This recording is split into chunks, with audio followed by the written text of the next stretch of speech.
तो भव्यात्माओं, कार्तिकेय प्रेक्षा ग्रंथराज की लोकानुप्रेक्षा में अब यहां से आगे गाथा क्रमांक 224 में आचार्य भगवान हमको समझा रहे हैं कि कोई भी वस्तु दुनिया में सर्वथा नहीं होती। क्या कह रहे हैं? कोई भी वस्तु दुनिया में सर्वथा नहीं होती। अब सर्वथा नहीं होती का अर्थ क्या करेंगे? वो कह रहे सर्वथा नहीं होती, बल्कि सापेक्ष होती है। अर्थात एक वस्तु का कथन एक ही तरीके से होवे, जिसे एब्सोल्यूट कहते हैं। अंग्रेजी में क्या कहते हैं? दो चीजें, एक ऑब्सोलीट होता है, जो ऑब्सोलीट हो गया मतलब काल बाह्य हो गया, उसे ऑब्सोलीट कहते हैं। और एक होता है एब्सोल्यूट। एब्सोल्यूट का अर्थ क्या है? सर्वथा। एब्सोल्यूट मतलब वही, बस यही, इसके अलावा कुछ नहीं।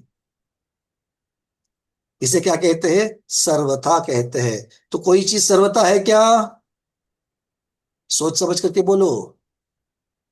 आचार्य महाराज कह रहे कि सर्वथा नहीं होती, आप अपना बताओ, होती कि नहीं होती है? दीपा दीदी है कि नहीं? क्या वो कनकमाला दीदी है? नहीं। दीपा दीदी है। उनको फोन लगाएंगे तो वही उठाएगी। वो फोन नहीं लगाती, मतलब वो फोन क्या कहते हैं, फोन का वापर नहीं करती, बट ठीक है। पर दीपा दीदी का मतलब दीपा दीदी होता है, वो कनकमाला दीदी नहीं है। तो फिर सर्वथा है या नहीं है? सुरेश पहाड़े साहब है। वो अतुल शाह जी है क्या? अतुल शाह जी सोलापुर में बैठते हैं। सुरेश पहाड़े जी आज कहाँ हो? पनवेल में हो कि नासिक में हो कि गजपंता में हो? पता नहीं, कहीं तो क्षेत्र पर भी रहते हैं। बात कहने का मतलब यहाँ पर सर्वथा का अर्थ ये नहीं होता है। अर्थ ये है कि जिस वस्तु का मैं कथन कर रहा हूं, उसका एक ही प्रकार से कथन नहीं करते हैं, विवक्षाओं से अलग अलग होगा। दीपा दीदी है, किंतु वो सिर्फ स्वाध्याय ही नहीं, वो माँ भी है, वो पुत्री भी है, वो बहन भी है, वो बुआ भी है। दीपा दीदी बुआ हो क्या? बुआ भी है। समझ में आ रही है बातें? क्लियर हो रहा है क्या? मतलब एक चीज का कथन अलग अलग अपेक्षाओं से हो रहा है। वो माँ पिता की अपेक्षा से पुत्री है, अपने पुत्र की अपेक्षा से माँ है, पति की अपेक्षा से पत्नी है, भांजों की अपेक्षा से बुआ है। तो ये उसकी विवक्षा, विवक्षा के अनुसार वस्तु का स्वरूप, कथन जो है वो अलग अलग हो जाता है। इसीलिए एक ही चीज को यथार्थ एक ही अपेक्षा से नहीं मान सकते हैं, ऐसे आचार्य भगवान कह रहे हैं। तो कैसे कैसे मानेंगे?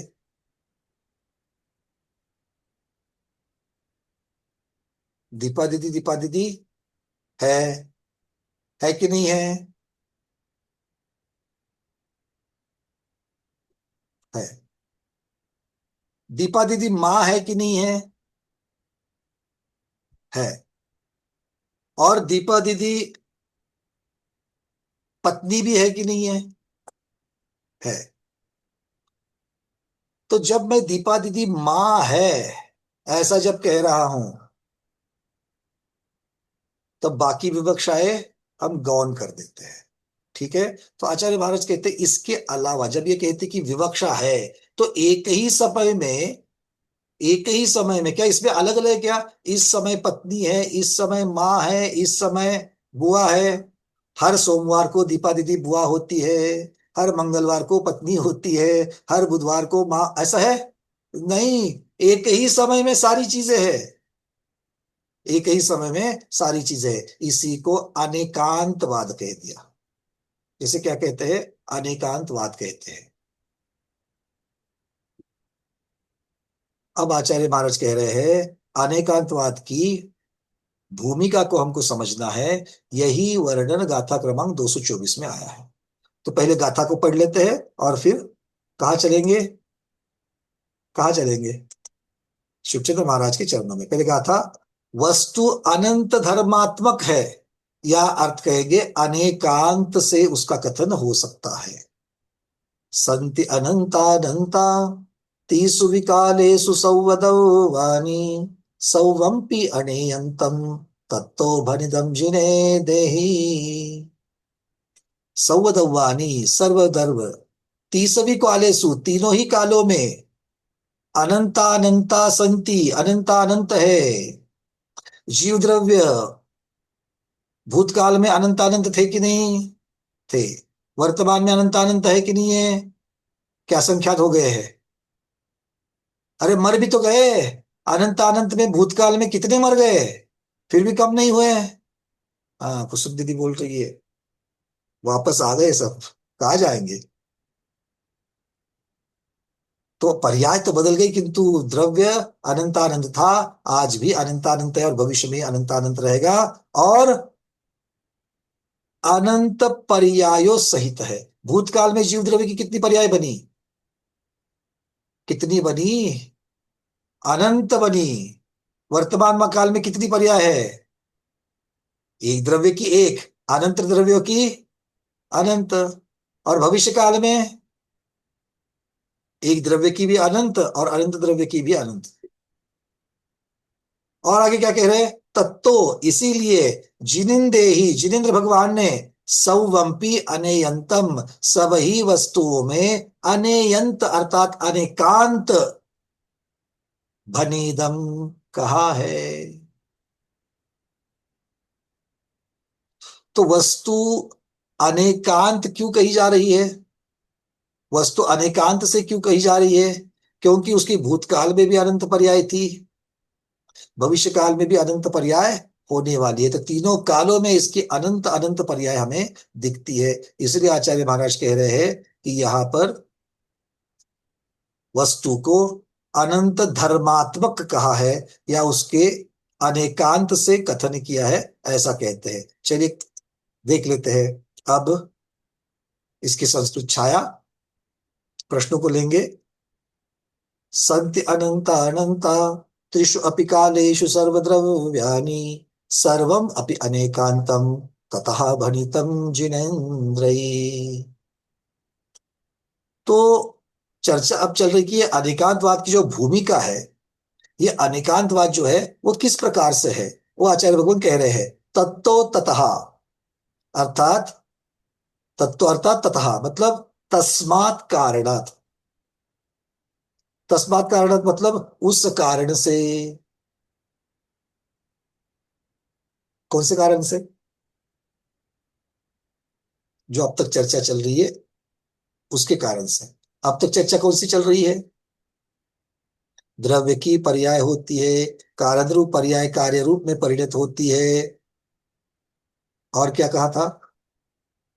द्रव्य के कारण रूप पर्याय में उपादान शक्ति जो होती है उसी से वो कार्य रूप में परिणत होता है, एक समय में अर्थ पर्याय बनती है, उससे बड़ी व्यंजन पर्याय होती है।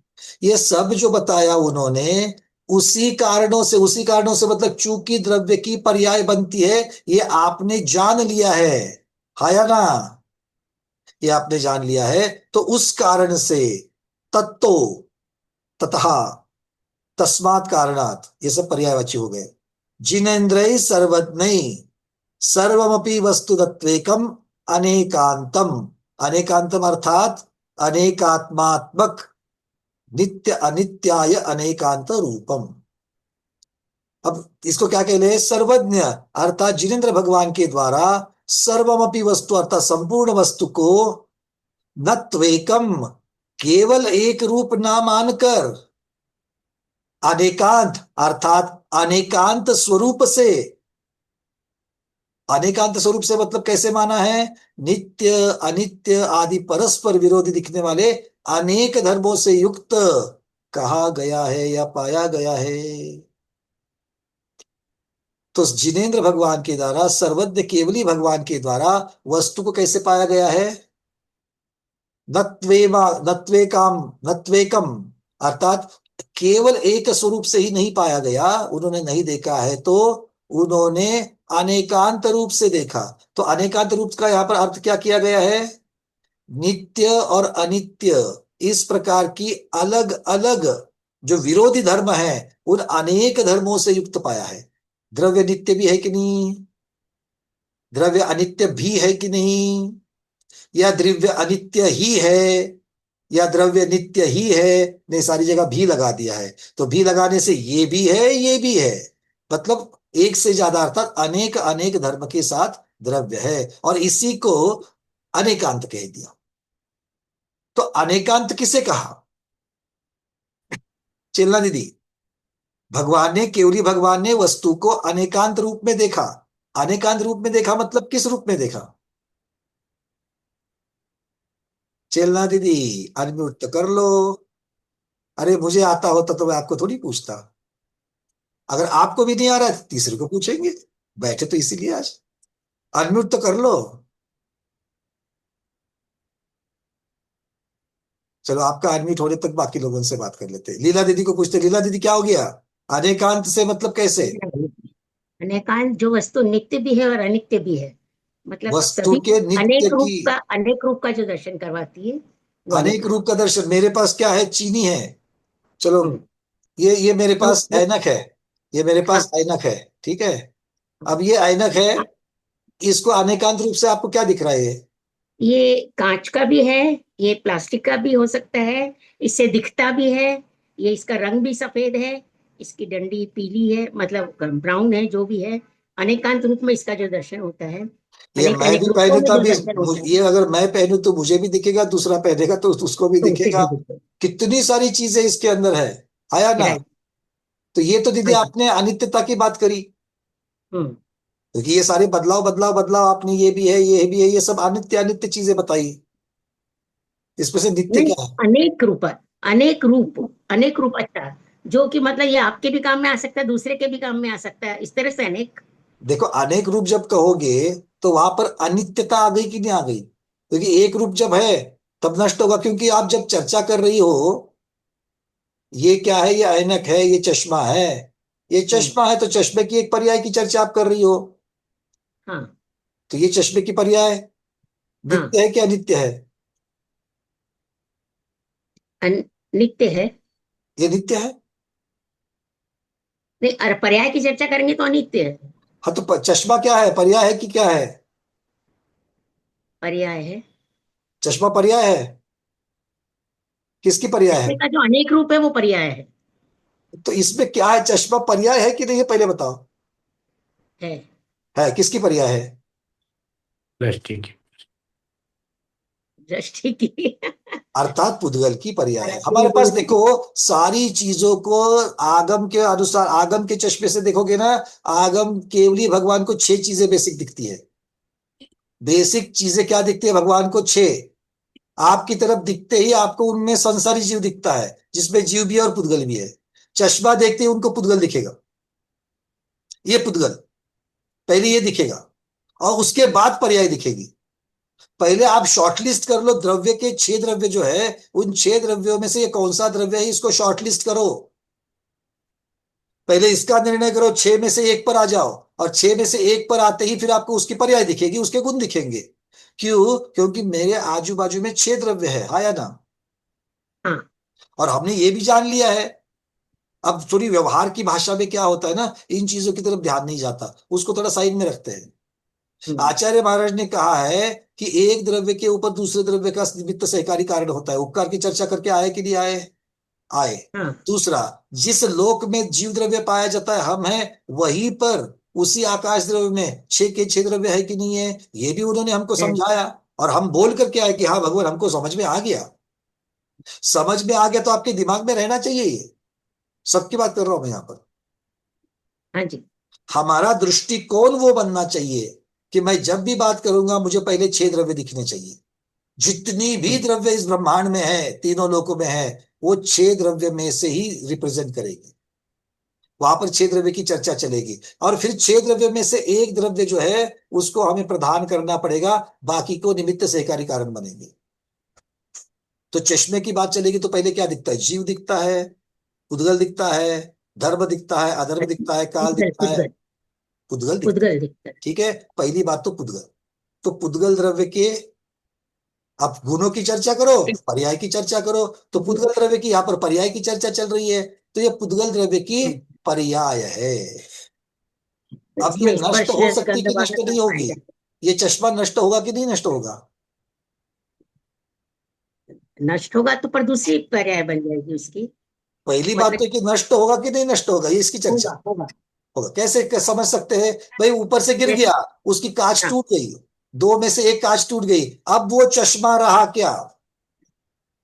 अगर हाँ बोलोगे तो टूटे हुए कांच से आपको पढ़ने के लिए बोल दूंगा मैं। नहीं चश्मा तो है, पर हाँ, उसका कांच टूटा हुआ है। तो क्या मतलब क्या हो गया? टूटा हुआ चश्मा। तो पर्याय वही रही या पर्याय बदल गई? पर्याय बदल गई। बस, पर्याय नष्ट हुई कि नहीं हुई? कारण जो हुआ हुई। हुआ। अब वो दिखने के लिए मुझे तो कैसा दिख रहा है? चश्मे के जैसा, किंतु चश्मे का कार्य करने वाला है क्या? नहीं। नहीं। पहले साबुत बढ़िया से उसके दो ग्लासेस थी, अब ग्लास टूट गई, तो चश्मे की पर्याय बदल गई। अब टूटी हुई कांच का चश्मा कहा जाएगा। हाँ, अगर मैंने कहीं रखा है और अगर मुझे वो चाहिए चश्मा, तो मैं कैसे बताऊंगा मुझे चश्मा दे दो? तो घर के परिवार वाले क्या करें, कौन सा वाला चाहिए? दो रखे हैं वहां वो पर, टूटा हुआ। तो मैं बोलूंगा वो टूटा वाला दे दो। राइट। तो चश्मा की पर्याय अब टूटे वाले चश्मे, टूटे हुआ चश्मे की हो गई कि नहीं हो गई? परिवर्तन को जानो। ठीक है। तो इस प्रकार से ये हमें क्या दिख रही है? इस पुद्गल की अनित्यता दिख रही है। पर फिर भी पहली वाली पर्याय में ये चश्मा आपने कौन सा द्रव्य बताया? पुद्गल द्रव्य बताया। और कांच हाँ, टूटने के बाद में क्या वो जीव द्रव्य बन गया क्या? तब भी धर्म पुद्गल द्रव्य ही बन रहे। गया क्या? अधर्म द्रव्य? नहीं। नहीं, वो पुद्गल का पुद्गल ही रहा। तो पुद्गल हम्म, बन द्रव्य की अपेक्षा से वो नित्य है कि नहीं है? हाँ, पहले भी पुद्गल रूप के हिसाब रसगंध से वर्ण थे, देखो। आज भी रूप रसगंध वर्ण है टूटने के बाद भी। पुद्गल पुद्गल ही आपने रहे। उस चश्मा नाम की पर्याय के नाम से उसको नहीं बुलाया, उसमें परिवर्तन कर दिया, उसके स्वरूप में परिवर्तन हो गया। किंतु आप पहले तो उन्होंने बताया था कि पर्याय और एक पर्याय और दूसरी पर्याय के लक्षण अलग है, तो बिल्कुल लक्षण अलग है। एक जगह पर टूटी हुई कांच है, एक जगह पर टूटी हुई कांच नहीं है, तो लक्षण तो अलग हो गए। उन्होंने बताया भी था पहली गाथाओं में। किंतु अनित्यता पर्याय की अपेक्षा से है, तो पर्याय बदल गई है, ये हमारे दृष्टिकोण में आना चाहिए। और पर्याय बदलते हुए भी उसके अंदर का जो द्रव्यत्व है, जो द्रव्य का वो नित्य स्वभाव है, कौन सा स्वभाव? रूप रसगंध वर्ण वाला पौद्गलिक है। स्वभाव है, वो नहीं बदला, इसलिए वो नित्य है। तो राइट। ये अनेक धर्मात्मक हो गया कि नहीं हो गया? ओके। अनेक धर्मात्मक क्यों हो गया? सिर्फ अनेक पर्याय बन गई अकेले उस कारण से नहीं। आचार्य महाराज यहां पर कह रहे हैं नित्यानित्यायनेकांत रूपम। अकेली पर्याय की वजह से किसी भी वस्तु को अलग अलग पर्याय बन रही है, इसलिए अनंत धर्मात्मक नहीं कहा है। तो उसके साथ में उसकी नित्यता जब आएगी, तब जाकर के यथार्थता का वर्णन होगा। नहीं तो क्या होगा? आप सिर्फ पर्याय की चर्चा करोगे तो सिर्फ आपको क्या दिख रहा है? अनित्यता ही दिख रही है। और द्रव्य का कथन सिर्फ और सिर्फ अनित्यता से किया जाएगा क्या? भले आप वहां पर अनंत पर्याय की चर्चा कर रहे हो, शब्द अनंत आ गया, तो भी उस पदार्थ, उस वस्तु का समग्र वर्णन हुआ क्या? नहीं, पूरा वर्णन नहीं हुआ। अभी तक आपने उसके सिर्फ अनित्य धर्म की चर्चा करी, नित्य धर्म की चर्चा आपने अभी तक नहीं करी। क्लियर है? ये अनेकांत रूप का जो दिमाग में आपने, हम लोगों ने जो बहुत वर्षों से बना करके रखा है, ये अलग अलग पर्याय में दिख रही है। अरे दीपा दीदी माँ पुत्री अलग अलग पर्याय में दिख रही है मुझे, इसलिए वो अनेकांत धर्म से वर्णन नहीं हुआ उनका। जब वो माँ है तब भी जीव है, जब वो पुत्री है तब भी जीव है, जब वो बुआ है तब भी जीव है। तो उनके अंदर का जीवत्व सभी पर्याय में कायम है, ये उनकी नित्यता। और अलग अलग पर्याय की अपेक्षा से जान रही है अनित्यता। इन दोनों की अपेक्षा से जब वर्णन होगा, तब उनका वर्णन अनेकांत रूप से होगा। अगर आप सिर्फ पर्याय की चर्चा करोगे, तो भी वो एकांत ही माना जाएगा। ये बात समझ में आई क्या? संख्या, नंबर एक की जगह पर ज्यादा होने से अनेकांत नहीं बनता। वैसे तो एक चीज, एक पर्याय अनंत धर्मात्मक होती ही होती है। अब चीनी की चर्चा करो, चीनी मीठी भी है, सफेद भी है, बड़े बड़े कण वालों भी होती है, भूरा भी होता है।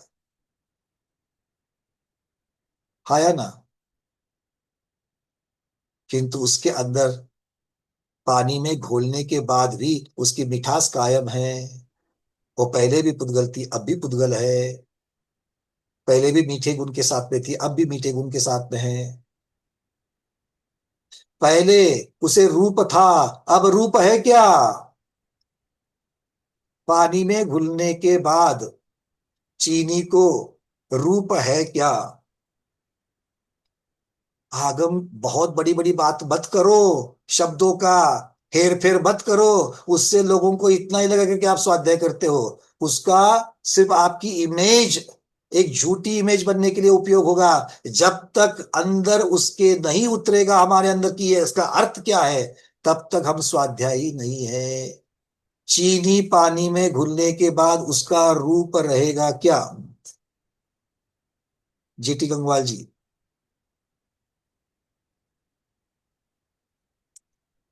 म्यूट करो साहब।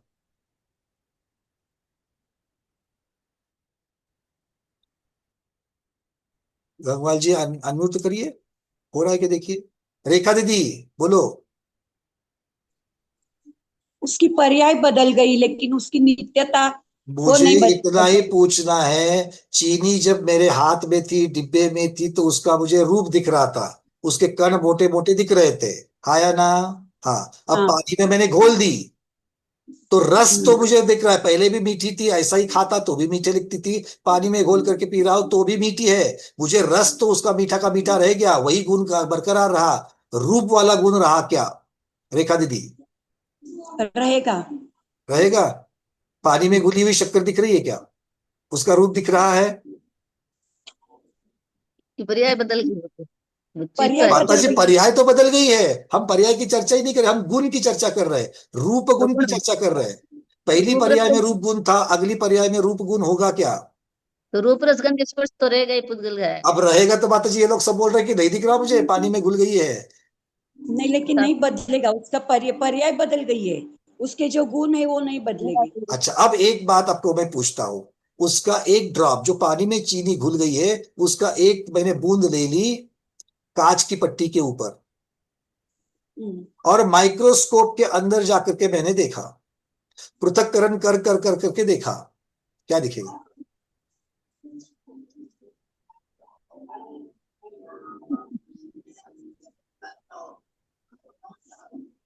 अगर हम कहेंगे कि उसको मूर्त रूप नहीं है, मूर्त रूप नहीं है, उसका लक्षण बदल गया, किंतु उसके अंदर का जो गुण है रूप भगवान का, वो बदल गया क्या? वो अभी पंकज, अव्यक्त हो गया, मैं उसका व्यक्तता नहीं कर पा रहा हूँ। जी आचार्य भगवान आ रहा हूं मैं। हाँ। वो अव्यक्त हो मैं गया, मैं उसका भी बखान नहीं कर पा रहा हूं।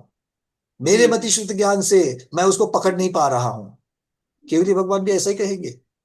क्योंकि अगर हम कहते कि पहले नित्यता की अपेक्षा से पहले भी पुद्गल था, अब भी पुद्गल है, तो उसको रूप रस गंध वर्ण होना ही चाहिए। भले मैं उसको अपनी इंद्रियों से पकड़ पाऊं या ना पकड़ पाऊं, मेरे लिए वो अव्यक्त हो गया। अब आप कहोगे कि भैया लक्षण तो अलग है, बिल्कुल लक्षण अलग है। पहले लक्षण क्या था? इंद्रियों के गोचर था, अब इंद्रियों के अगोचर हो गया, ये लक्षण में बदलाव हो गया। पहले खुली आंखों को दिखता था, अब खुली आंखों को नहीं दिख रहा है, ये फर्क हो गया। किंतु उसकी पुद्गलता पहले भी थी और ये पुद्गलता अब भी है। अब भी है। इसका मतलब उस जो स्वभाव मूल विशेष गुण जो पुद्गल का था, क्या उसमें फर्क पड़ गया? नहीं पड़ गया। नहीं। ठीक है, तो हमारे लिए क्या इसीलिए है क्या नहीं है, ये व्यक्त अव्यक्त की कोटि में चला जाएगा। किंतु उससे आप नहीं समझ पाते हो, इसका अर्थ ये नहीं कि मूल उस वस्तु का स्वरूप बदल गया। आचार्य भगवान, आप कुछ कह रहे हो? मैं ये कह रहा था, आपने उदाहरण शक्कर का लिया है जी। और शक्कर सफेद है, तो ये वर्ण गुण की पर्याय शक्कर हो गए, जो हमारे चक्षु का विषय था। इसीलिए वो पुद्गल चाक्षुषी संज्ञा को प्राप्त हुआ। लेकिन वो ये हेतु पुद्गल है, तो पुद्गल का लक्षण यह बताया, स्पर्श रस गंध वर्णवंत पुद्गला। जैसे जीव में अनंत चतुष्ट है, वह संसार दशा में किसी न किसी रूप में ये चारों रहेंगे, ऐसे पुद्गल के अंदर भी इस प्रकार रहते हैं। दूसरी बात, हम और आपको वह शक्कर का वर्ण दिखाई नहीं दे रहा है, क्योंकि वो पानी के अंदर गया है। क्योंकि हमारे अलावा जिनका विशिष्ट ज्ञानावरणीय कर्म का क्षोभम है, जैसे अवधि ज्ञान लीजिए या मनोपरि ज्ञान अवधि ज्ञान लीजिए, सर्वावधि परमावधि आदि, तो उनके ज्ञान का तो वो विषय ग्लास में शक्कर में घुलने के बावजूद भी उनके दृष्टिपथ में आ सकता है। दूसरी बात यह है कि पुद्गलों की दो अवस्थाएं, कुछ अवस्था चाक्षुष रूप में होती है और कुछ अचाक्षुष रूप में होती है। तो इसमें पुद्गल में दोष नहीं है, हमारे चक्षु और अचक्षु का विशिष्ट चक्षुओं के अनुसार हम जानते और नहीं जानते हैं।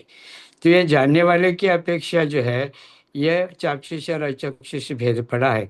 लेकिन ये जो भेदवान जो पुद्गल है, अचाक्षुष या चाक्षुष, वह किसी न किसी केवल ज्ञान चक्षु के अंतर्गत, उनके ज्ञान के अंतर्गत आता ही है, या अवधि दर्शन के अवधि ज्ञानी के ज्ञान के अंतर्गत तो ही आता ही है।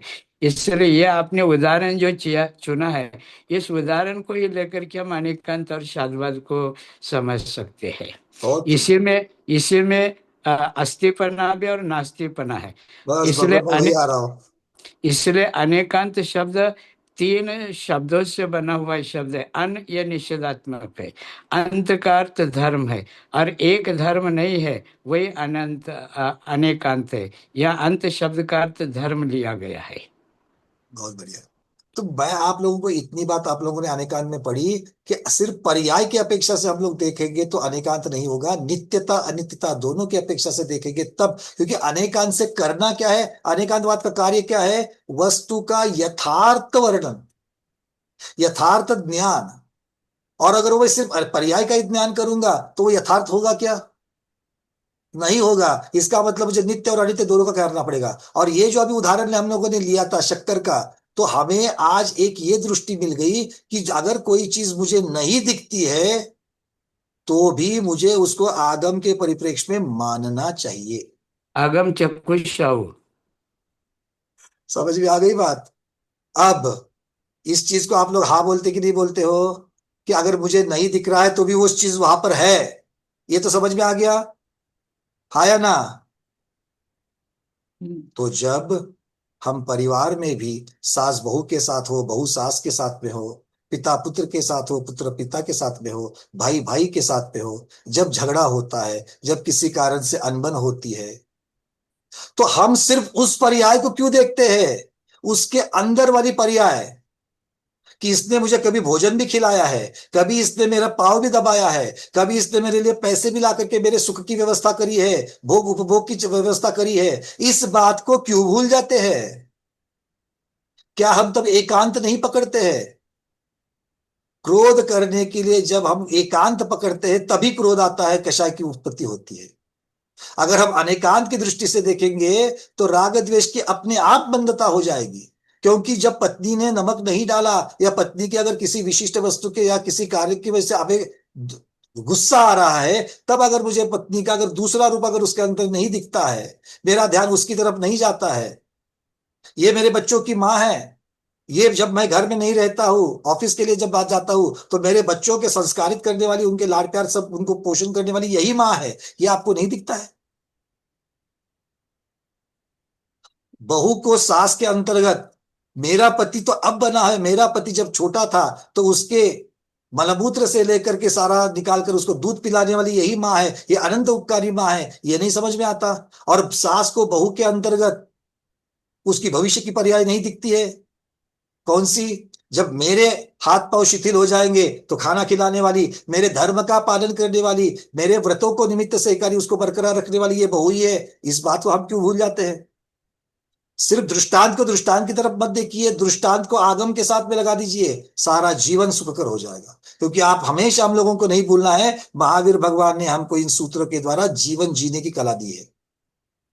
वही बात समझ में आ रही है क्या। सप्तभंग आप लोगों ने पहले भी पढ़ा है रविंद्र जी, हाया ना। नित्यानित्यता अनेकंतवाद पहले भी अलग अलग ग्रंथों में पढ़ा है। आज हम उसे अप्लाई कैसे करना है वो देख रहे हैं, नहीं तो हम फिर से भूल जाएंगे, फिर से भ्रमण करेंगे। तो ये बात समझ में आ रही है क्या। और इतना सब होते हुए भी इसके अंदर कौन है, जिसके ऊपर मैं गुस्सा कर रहा हूं उसके अंदर कौन है, भावी सिद्ध भगवान, हाया ना। अभी अभी तो नमोकार मंत्र बोल करके मंदिर से आ गई है सासू मां, और आकर के, अरे आकर के 10 मिनट हो गया, अभी तक पानी भी नहीं पूछा। कहा गए सिद्ध भगवान, किसको बोल रही हो आप, जिनको अर्घ्यम समर्पया निर्वम पाविति बोल करके आई हो, जिनकी पूजन करके आई हो, उसी भावी सिद्ध भगवान के ऊपर तू गुस्सा कर रही है। बोलो, गलत बोल रहा हूं मैं कुछ? गलत है तो बता दो। हमें भावी सिद्ध भगवान की पर्याय है या नहीं है? अगर नहीं है तो बोल दो भैया हम अभव्य हम मोक्ष नहीं जाने वाले, बोलो। और अगर बोलते हो कि भैया हम भव्य हम मोक्ष जाने वाले हैं पक्का, इसलिए तो बैठे हैं यहाँ पर, उसी का पुरुषार्थ चल रहा है, तो फिर दूसरे के अंदर के सिद्ध भगवान को भी तो देखो। इस मैं ये सब बोल रहा हूं, इसका मतलब ये नहीं कि मैं परफेक्ट हूं या फिर मैं इन चीजों को, मैं आपके द्वारा चर्चा करके द्वारा मैं खुद को समझा रहा हूं कि तू कितनी गलती कर रहा है। हे पंकज, तू कितनी गलती करता है जब क्रोध करता है तब, जब मान करता है तब, जब मायाचारी करता है तब। आ गई बात समझ में? क्या समझ में आ गया रजनी दीदी? हाँ बोलते तो मुझे पूछने के लिए मन करता है कि क्या समझ में आया। जी भैया, वंदना। वंदना भी माता जी। यही समझ में आया कि बिल्कुल, मतलब सोचते हैं तो महसूस होता है कि हम कितना गलत करते हैं, प्रेजेंट का खाली सोचते हैं, समझते हैं, और जो बहुत फ्यूचर का बढ़िया, हुआ वो हमें याद नहीं रहता। बहुत बढ़िया। मतलब मुझे ये बहुत अच्छा उत्तर रजनी ने दिया। मुझे स्वाध्याय करते वक्त अपने दोषों की तरफ ध्यान जाता है। मुझे अपने दोष, क्योंकि अगर आपने अभी उत्तर दिया होता ना अनेकांत रूप मतलब नित्यानित्य ये वो, मैं आपको तब तक प्रश्न पूछता जब तक ये वाला उत्तर नहीं आता कि ये स्वाध्याय करने से मुझे मेरे दोषों की तरफ उंगली जा रही है। यही स्वाध्याय है। बहुत बढ़िया। चलिए आगे बढ़ते हैं। अब आचार्य महाराज आगे क्या कह रहे हैं, तो फिर से एक बार इस शब्दों को देख लेते हैं। ततो ततः अर्थात तस्मात् कारणात् जिनेन्द्रिय सर्वज्ञ सर्वमपि वस्तु न त्वेकम अनेकांतम अर्थात अनेकात्मात्मक नित्यानित्य अनेकांत रूपम। अब कह रहे हैं यतः, क्योंकि सर्वद्रव्यानि अर्थात सर्वाणि, कौन कौन है सर्व में? शुभचंद्र महाराज छोड़ते नहीं आप लोगों को। सर्वद्रव्यानि में शब्द फिर आगे लगा देंगे क्या? जीव पुद्गलानी वस्तुनि। तो जीव पुद्गल आदि जो वस्तु है उनमें क्या है? ये सभी वस्तुएं क्या है? त्रिष्वपि कालेषु, तीनों ही कालों में, अर्थात अतीत अनागत वर्तमान कालेषु, भूतकाल में भविष्य काल में वर्तमान काल में क्या है? अनंतानंता संति, अर्थात अनंतानंत पर्यायात्मकानि भवन्ति, अर्थात अनंतानंत पर्याय अवस्थाओं से युक्त होती है। और क्या होता है? अनंतानंत सद सन्नित्य नित्य नित्या अनेक धर्म विशिष्टानि भवन्ति, अर्थात यही वस्तु सत असत नित्य अनित्य आदि अनंतानंत धर्मों से विशिष्ट होती है, उससे वो अवशिष्ट होती है। तो वस्तु कैसी होती है? वस्तु सतरूप असतरूप। अनेकांत रूप का अर्थ क्या हो गया? महाराज जी ने यहां पर और विशद कर दिया। पहले नित्य और अनित्य इतनी बात कही दी थी, तो नित्यता की अपेक्षा से सत है कि नहीं है? है। अनित्यता की अपेक्षा से असत हो जाएगी। तो सत भी है, असत भी है, नित्य भी है, अनंत भी है, अनित्य भी है, और क्या है? अनंत धर्मों से, अर्थात विशिष्टताओं से, गुणों से ये परिपूर्ण होती है। ये आचार्य महाराज कह रहे हैं। अब इसी के अंतर्गत ये जो शब्द उन्होंने अंत में लगाए ना कि अनंतानंत सद असद नित्य अनित्य आदि अनेक धर्म विशिष्टानि भवन्ति, इसी के अंतर्गत सप्तभंग की उत्पत्ति होगी। इस शब्द को बताने के लिए आचार्य महाराज आगे 7 प्रकार के भंगों का वर्णन कर रहे हैं। क्लियर है यहां तक? अभी आगे बढ़ेंगे, प्रश्न मैं आपके ले लूंगा, सब हैंड्रेस हटा दीजिए। आगे बढ़ते हैं। आगे शुभचंद्र महाराज कह रहे हैं अतः, इसलिए सर्व जीव पुद्गलादिकम द्रव्यम सर्वम, अर्थात जीव पुद्गलादिकम द्रव्यम जिनेन्द्रय, इन द्रव्यों को जिनेन्द्र भगवान ने क्या किया है? सप्तभंग्या कृत्वा, सप्तभंगी के माध्यम से, सप्तभंगी के द्वारा क्या किया है? अनेकांतम भणितम, अनेकांत स्वरूप कहा है। तो अनेकांत स्वरूप कहो, और अनेकांत स्वरूप का कथन करने का साधन कौन है? किसके माध्यम से, किस साधन के द्वारा, किसके द्वारा आचार्य महाराज हमको अनेकांतवाद समझाएंगे सप्तभंग के द्वारा। तो अनेकांतवाद का साधन कौन बन जाएगा? सप्तभंग बन जाएगा। तो लिख लो, अनेकांतवाद के कार्य का साधन सप्तभंग है। ये बहुत बड़ी बात है, इसके ऊपर पूरा ग्रंथ आ जाएगा एक हाथ, ये इतना मूल है ये। सप्तभंग के द्वारा ही अनेकांतवाद दिखाई देता है, या कथन किया जा सकता है, या उसको जाना जा सकता है। अब तथ कथमिति तेजुच्यते, ऐसा पूछा जाता है कि ये सप्तभंगी कैसे होती है, तो वो बता रहे हैं। अगर ऐसा पूछा जाए कि वो सप्तभंगी कैसे होती है, तो आचार्य महाराज कहते हैं एकस्मिन् विरोधेन प्रमाणनय वाक्यतः सदादिकल्पना याच सप्तभंगिति सामता। किसी एक ही वस्तु में, एकस्मिन् विरोधेन, प्रमाण नय वाक्यता, प्रमाण और नय के वचनों के द्वारा, बिना किसी विरोध के, विरोधेन न, बिना किसी विरोध के, सदादि कल्पना, सद आदि अर्थात सत असत आदि की कल्पना, कल्पना मतलब कथन, सद आदि इनकी अपेक्षाओं से उनका कथन, याच सप्तभंगिति सामता, ऐसा करना ही सप्तभंगी मानी गई है।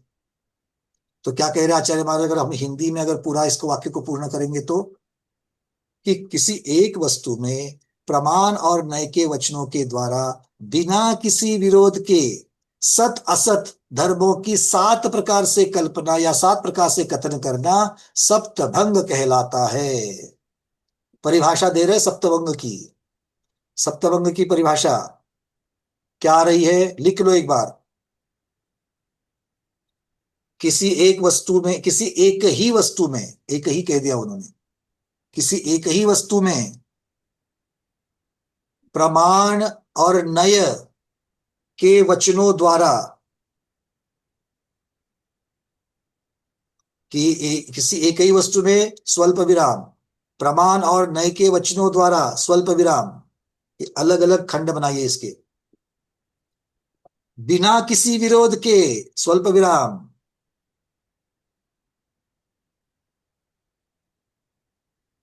सत असत आदि 7 प्रकार के धर्मों से, आदि 7 प्रकार के धर्मों से, सत असत में त का हलंत वाला त लिखना, सत असत आदि धर्मों की, आदि 7 प्रकार के धर्मों से कथन करना सप्तभंग है।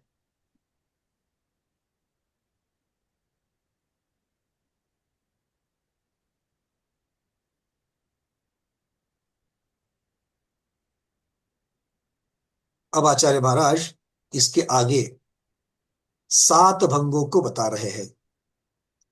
यहां से 7 भंग चलेंगे, तो पहले हमें भंग का नाम लिखना है, उसकी परिभाषा लिखनी है और उसका उदाहरण लिखना है। क्लियर है? इस प्रकार से एक एक करते चलेंगे। तो सबसे पहले पहले जो व्याकरण है, पहले जो ये संस्कृत शब्द है उनको समझ लेते हैं और फिर लिखेंगे, अच्छी भाषा में लिखेंगे। पहले मैं एक्सप्लेन कर लूं, पहले समझ लो इसको। सब लोग लेखनी नीचे रख दो। पहला भंग कौन सा है? स्यात् अस्ति। अगर 2 अलग शब्द लिखेंगे तो स्यात् का द हलंत वाला ले लेना, अगर दोनों एक कर दोगे तो पूर्ण वाला हो जाएगा। स्यात् अस्ति, स्यात् में त हलंत वाला है, अगर जोड़ दोगे तो हलंत वाले त का द बनेगा। द कौन सा? दया वाला द, ठीक है, दया वाला द बनेगा, तो स्यादस्ति ऐसा बनेगा। अर्थात स्यात् कथंचित विवक्षित प्रकारेण स्वद्रव्य स्वक्षेत्र स्वकाल स्वभाव चतुष्टयापेक्षा द्रव्यमस्तीत्यर्थः। ठीक है। अब स्यात् अस्ति, ये इसको क्या कह रहे हैं? स्यात् अस्ति का अर्थ होता है कथंचित है। शब्दार्थ क्या होगा? कथंचित है। और आचार्य महाराज क्या समझा रहे हैं? स्यात् कथंचित, स्यात् अर्थात किसी विवक्षित दृष्टिकोण या प्रकार से, किसी अपेक्षा से, किसी विवक्षा से, क्या है? स्वद्रव्य, स्वक्षेत्र, अपने द्रव्य, अपने क्षेत्र, अपने काल और अपने स्वभाव रूप स्वचतुष्टय की अपेक्षा। स्वचतुष्टय कहो, स्वद्रव्य, स्वक्षेत्र, स्वकाल, स्वभाव कहो। इन्हीं स्वचतुष्टय की अपेक्षा क्या है? द्रव्यम अस्ति इत्यर्थः, द्रव्य का अस्तित्व है, ये वो है, ये उसका अर्थ होता है। अर्थात स्वचतुष्टय के द्वारा वस्तु के स्वचतुष्टय, कथन करने वाले के नहीं, वस्तु के स्वचतुष्टय की अपेक्षा वस्तु का वर्णन करना स्याद अस्ति। किसका वर्णन करना? वस्तु के अस्तित्व का वर्णन करना, ये स्याद अस्ति कहलाए। ठीक है, उदाहरण से समझते हैं। उदाहरण से कैसे? उदाहरण से बताएंगे। तो आचार्य महाराज कह रहे हैं, एक मिट्टी का घड़ा आपके सामने रखा हुआ है। आगम में यही आ गया, मैं आगम के दृष्टांत को पहले लेना चाहता हूं। क्या कह रहे हैं? वो कह रहे हैं उदाहरण, सामने रखा हुआ मिट्टी का घड़ा, ये उदाहरण है। तो स्याद अस्ति कैसे होगा? स्याद घटोस्ति, स्याद घटोस्ति। अर्थ क्या हो गया? कथनचित ये घट है, कदाचित नहीं कह रहे, कथनचित। कदाचित कहते हुए संशय आ जाएगा। यहां पर क्या कह रहे? कथनचित ये घट है, मतलब इसको घट कहने के पीछे मेरी कुछ विवक्षा है। क्यों? मुझे घट दिख रहा है, कनक माला दीदी को मिट्टी दिख रही है।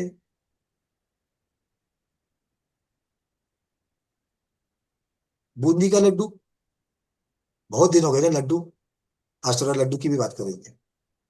बूंदी का लड्डू,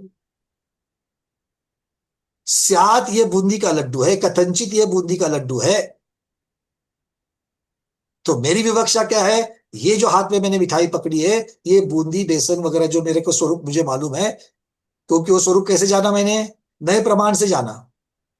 वो स्वरूप कैसे जाना है? नए प्रमाण से। नए मतलब एक देश से। हाँ, एक देश से मैंने क्या दिया? मैंने उसका सिर्फ रूप देखा, उसपे छोटी छोटी बूंदी पीले रंग की, उसके ऊपर थोड़ा सा चाशनी वाला भूरा भी लगा हुआ है, तो उससे मुझे बूंदी का लड्डू ये समझ में आ गया, एक देश से। और मुझे प्रमाण से क्या दिख रहा है? वो कैसे बना, बेसन का घोल कैसे बनाया, फिर छालनी के ऊपर कैसे डाला, फिर उसकी बूंदी कैसे तली, वो तल करके बाद फिर चाशनी कैसी बनी, चाशनी में कितनी देर तक रखी, उसके बाद निकल करके उसकी तो मीठी बूंदी बन गई, फिर उसका लड्डू कब बनाया और लड्डू कैसे बना, अब जाकर के ये पूरा प्रमाण से बताया गया। और नए से भी जाना मैंने, तो नए से और प्रमाण से दोनों से जाना कि नहीं जाना? नए से और प्रमाण से दोनों से जाना। तो उस अपेक्षा से मैं कह रहा हूं ये बूंदी का लड्डू है। तो ये स्यात घटोस्ति, ये घट है, ये बूंदी का लड्डू है, किंतु इसकी विवक्षा मेरी है।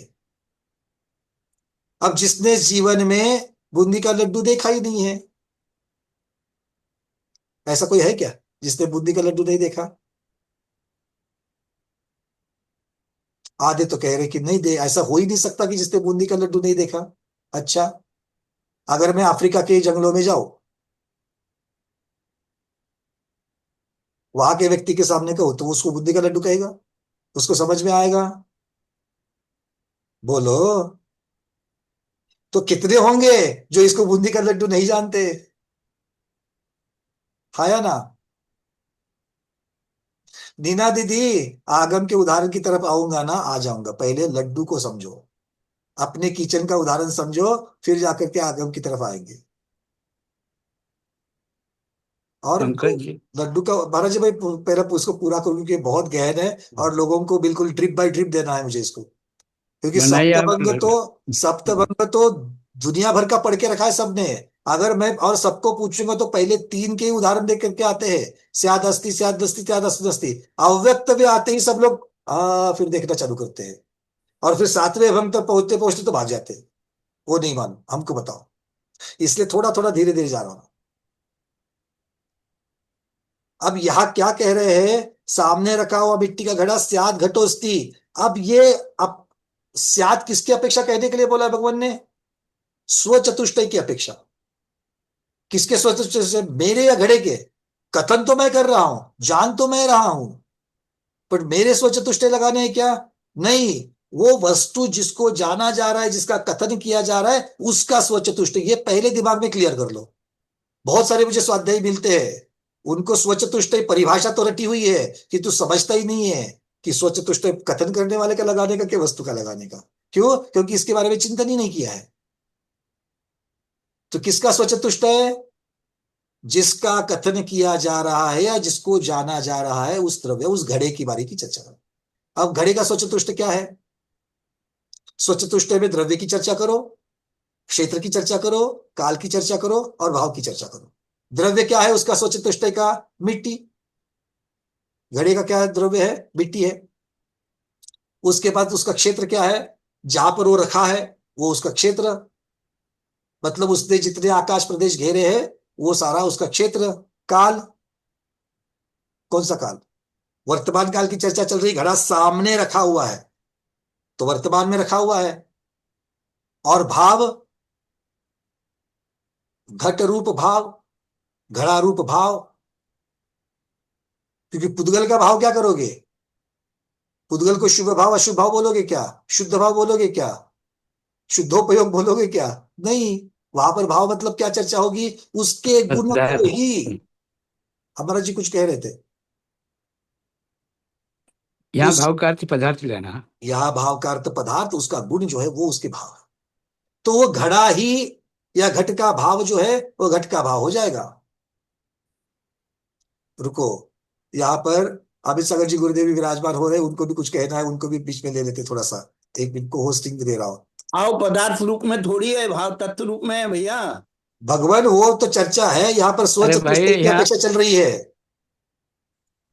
हम्म। पुद्गल पदार्थ ने पुद्गल का जो भाव है इस हाँ, अर्थ में लिया। वहां पर वो गुण, गुण पुद्गल शब्द, यहाँ पर पदार्थ भाव मतलब साधारण गुण लगाना है। सजीव घड़े का भाव है।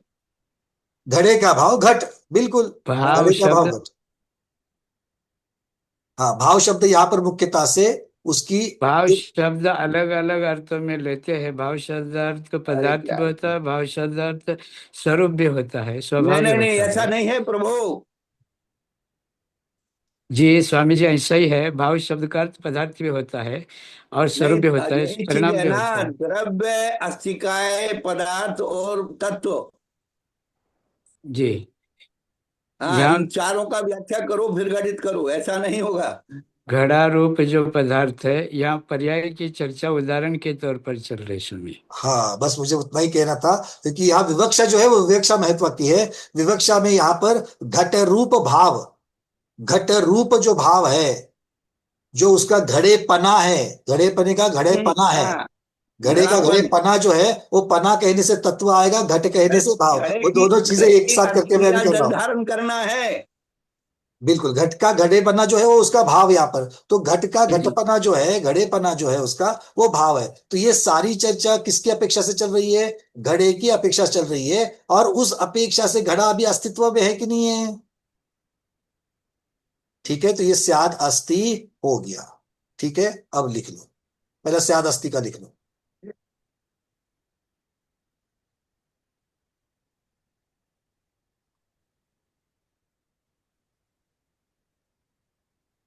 स्याद अस्थि अर्थात उसका लिखो कथनचित है। कथनचित है, ये उसका अर्थ हो गया। और व्याख्या उसकी,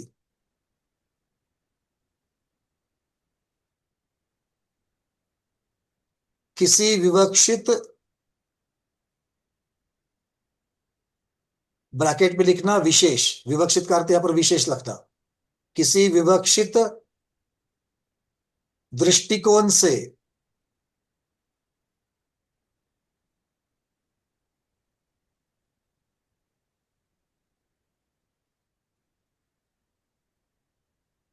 स्वचतुष्टय की अपेक्षा,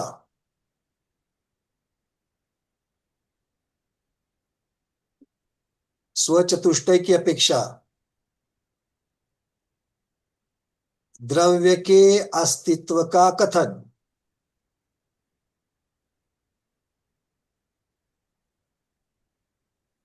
इस भंग से किया जाता है।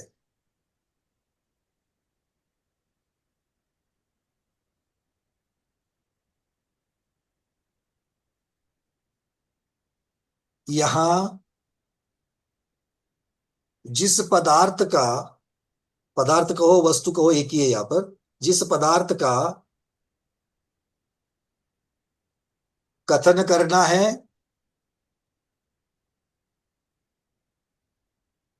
अथवा जिसे जानना है, अथवा जिसे जानना है, उसके स्वचतुष्टय की अपेक्षा है।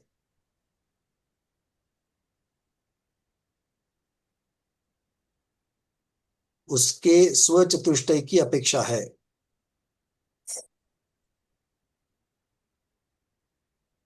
ये बात क्लियर है? तो जब भी पढ़ोगे समझ में आएगा। अब इसका उदाहरण लिख दो।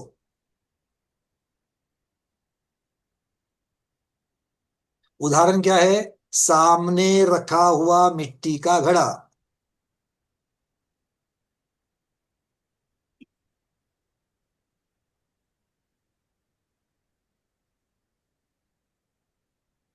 अब इसका कथन करो, नीचे लिखो। ये उदाहरण हो गया। हर एक भंग के चार चार चीजें को समझेंगे हम लोग। एक परिभाषा के बाद में चार चीजों को समझेंगे। पहले उसका उदाहरण, उदाहरण के नीचे इसका कथन कैसे होगा। कथन लिखो, कथन।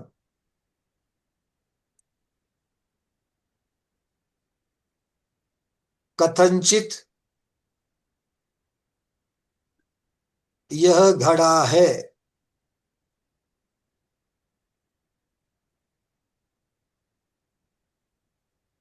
उदाहरण में सामने रखा हुआ शब्द लिखा है ना, सिर्फ मिट्टी का घड़ा मत लिखो, अर्थ का अनर्थ हो जाएगा। सामने रखा हुआ मिट्टी का घड़ा लिखना है। ठीक है? कथन क्या हो गया? यह कथनचित यह घड़ा है। अब नीचे लिखो क्यों। प्रश्न पूछो खुद को, क्यों? क्योंकि ये जब हम क्यों जानेंगे तो हमें उसकी विवक्षा समझ में आएगी। जो दृष्टिकोण कहा था ना, विशेष दृष्टिकोण, वो समझ में आएगा। लिखो, अपने द्रव्य, अपने द्रव्य ब्रैकेट में मिट्टी, स्वल्प विराम, अपना क्षेत्र ब्रैकेट में लिखो जहां रखा है।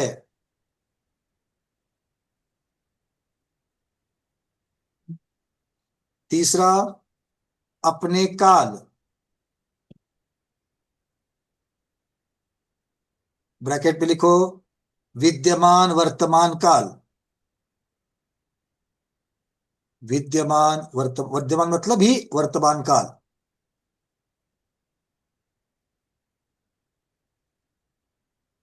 और अपने घटरूप भाव, अपने घटरूप भाव ब्रैकेट में घड़ेपना, ये लिखो, या घटपना ऐसा लिखो।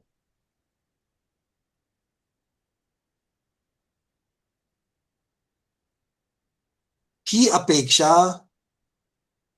की अपेक्षा घड़ा विद्यमान है। ये क्यों का उत्तर, ये क्यों किसके लिए आया था? आपने ऐसा कथन क्यों किया, इसको स्याद अस्ति भंग क्यों लाया, ऐसा कथन क्यों किया? तो ये कथन इसलिए किया, क्यों, इसका उत्तर यहां पर आ गया। क्योंकि जब तक आपको क्यों का उत्तर नहीं आता है या क्यों प्रश्न नहीं पूछोगे, तब तक कौन सा भंग बनता है उसका उत्तर नहीं आएगा। ठीक है? अब नीचे अर्थ, इसका अर्थ क्या है? किस अपेक्षा से घड़ा है। अर्थ क्या हो गया? किस अपेक्षा से घड़ा है।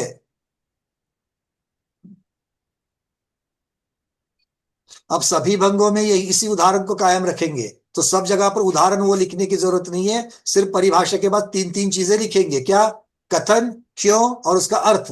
ये तीन चीजें लिखेंगे। ठीक है? यहां तक की बातें सबको क्लियर है? चलो आगे बढ़ते हैं। अब दूसरा भंग, दूसरा भंग कौन सा है? स्यात् नास्ति। स्यात्, अलग अलग शब्द लिखने हैं, त का हलंत वाला त। स्यात् नास्ति, पहले ही की मात्रा। और जब इसके संघात करते हो, जब इसको जोड़ देते हो तो शब्द क्या बनता है? स्यान्नास्ति। स्या, न को न, नाम वाला न जो होता है ना, वो न, आधे न को पूरा न, सन्नास्ति, सन्नास्ति, ऐसा उसका भंग बनता है। ती की, स्ती की पहली, ई की मात्रा, स्यान्नास्ति। अर्थ क्या है इसका? कथनचित नहीं है। ब्रैकेट में लिखो कथनचित नहीं है। अब आचार्य महाराज पहले इसकी परिभाषा संस्कृत में बता रहे हैं, उसको समझ लो, फिर हम अपनी चीजें लिखेंगे। स्यान्नास्ति, स्यात् अर्थात कथनचित, अर्थात विवक्षित प्रकारेण परद्रव्य परक्षेत्र परकाल परभाव चतुष्टयापेक्षया द्रव्यम नास्ति इत्यर्थः।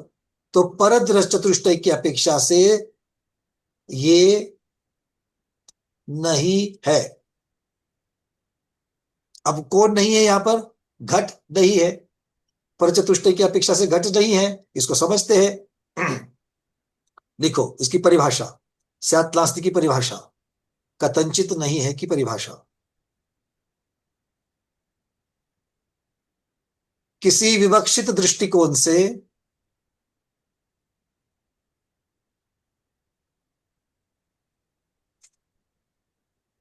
परचतुष्टय की अपेक्षा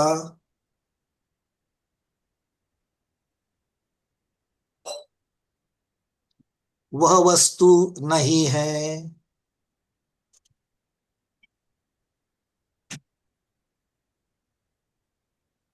अब ये आपके सामने जो घड़ा रखा है वही उदाहरण है। अब वो घट की अपेक्षा से है, ये हमने स्यात अस्थि में देखा, स्यात नास्ति में क्या कहेंगे? अब ये सोना है क्या? सोना, सोना, गोल्ड, गोल्ड नहीं है। तो गोल्ड की अपेक्षा, गोल्ड की अपेक्षा क्या है ये? गोल्ड की अपेक्षा घट नहीं है, वो गोल्ड की अपेक्षा वहां पर कुछ नहीं है। आवाजच खूप येतो ना त्याचा. एक मिनट, एक मिनट, दूसरी पीछे की आवाज आ रहे हैं, मैं पहले उसको बंद कर दूं। गिलास की अपेक्षा घट नहीं है। अब 50 चीजें लग जाएगी वहां पर। हमने सोने की अपेक्षा, सोना मतलब गोल्ड कह दिया। उदाहरण समांतर देना चाहिए भगवान अब मैं गोल्ड का कह रहा हूं यहां पर। हाँ, तो वह ठीक है, परंतु गिलास जो है पर है, उसकी अपेक्षा घट नहीं है। चलो, गिलास घट नहीं है, घट चलो गिलास ठीक है, महाराज जी वाला उदाहरण ले लेते हैं। ग्लास लगा लो, ठीक है, पानी पीने का जो ग्लास होता है वो ग्लास की अपेक्षा। अब उदाहरण की तरफ आएंगे। ग्लास नहीं है, यह ग्लास नहीं है, जिसको शुद्ध हिंदी में लिखना है क्या लिखेंगे? यह चषक, चषक कहते, क्या कहते हैं ग्लास को? मराठी में तो हम पेला कहते हैं, ग्लास को हिंदी में क्या कहते हैं?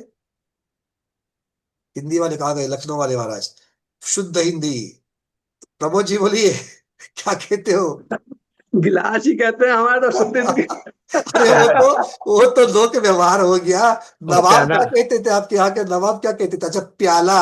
रीना दीदी कह रही है प्याला। अब प्याला भी नहीं है, प्याला प्याला हिंदी भी है नहीं क्या? होता. प्याला हिंदी है क्या अरबी है?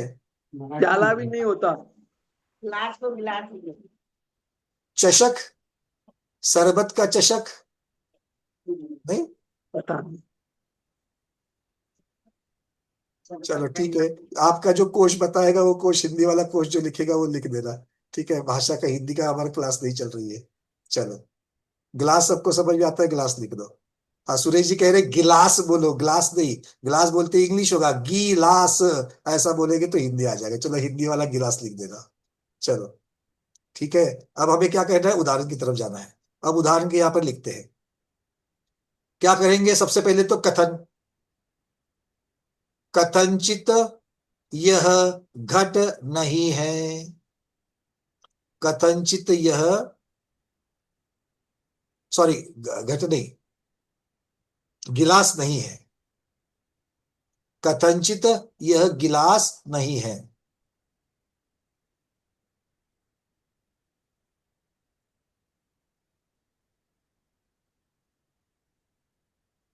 किंतु इसको कहेंगे कैसे? स्यान नास्ति घटः। मैं कथन क्या करूंगा उसका? नास्ति रूप ही करूंगा तो कथन कैसे होगा? स्यान नास्ति घट, शब्द लिखते हो तो ऐसे ही लिखना है। ब्रैकेट में अब आगे क्या लिखना है वो सब लिखेंगे। गिलास की शब्द चर्चा यहाँ पर नहीं चलेगी, पहले कथन की चर्चा चलेगी। कथन क्या होगा? स्यान नास्ति घट, गिलास लिखा है तो उसको कट कर लो, पहले घट लिख दो। स्यान नास्ति घट, घट या घट, ठीक है। कथन क्या हो गया? स्यान नास्ति घट। तो मैं ये क्या कह रहा हूं? कथनचित यह घट नहीं है।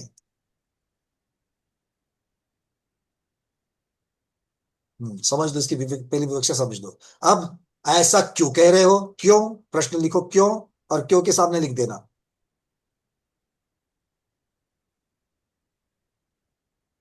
यह परद्रव्य,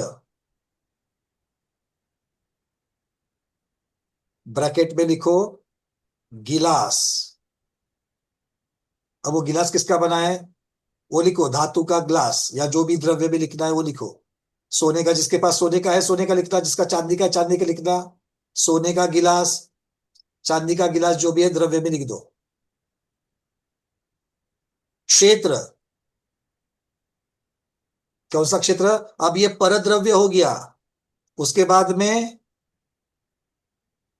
पर क्षेत्र लिखना। पर क्षेत्र में दूसरे स्थान पर या दूसरे स्थान की अपेक्षा। तीसरा परकाल, ब्रैकेट में भूतकाल या भविष्यकाल की अपेक्षा।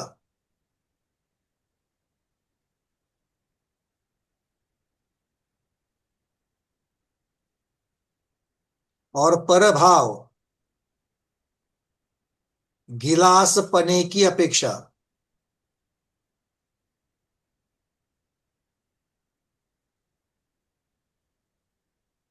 यह घट नहीं है।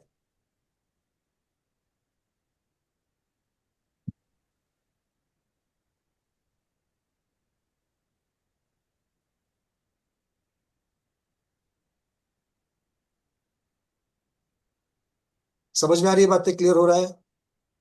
तो परद्रव्य के हमने इसको घट नहीं है क्यों कहा?